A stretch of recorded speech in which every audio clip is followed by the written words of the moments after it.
ค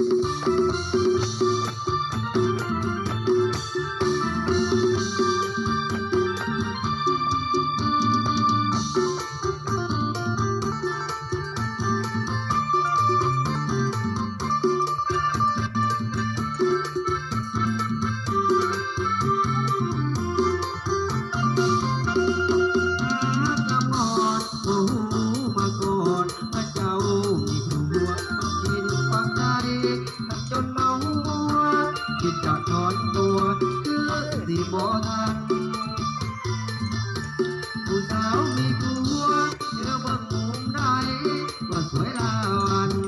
หัวใจสะเทือนแค่ขาจนสั่นเมื่อยังจันสงสารตามาอยากเอาไปหาญาติก็เขาด่าว่าเฮา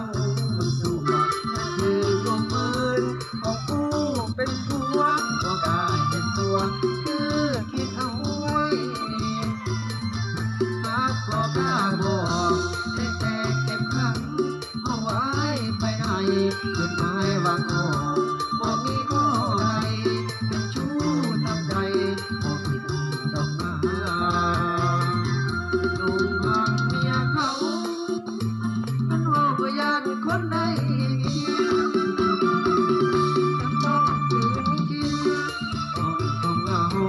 ปัญญามกินโลไปใจน้ำติดกับหัวแต่เขาไปบอกใจแต่คิดซื้อน้ำดอกบอกก็เสียการติดคนยิ้ว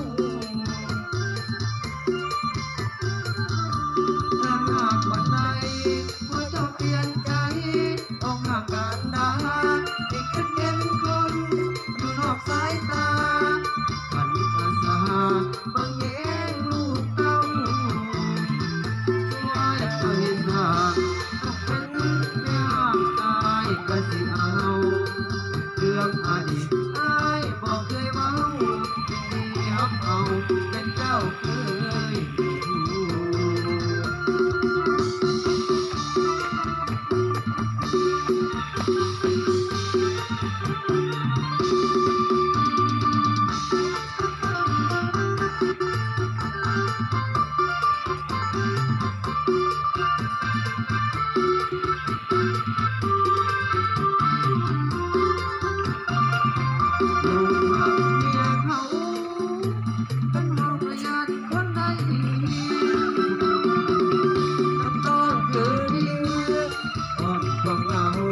ปัญญา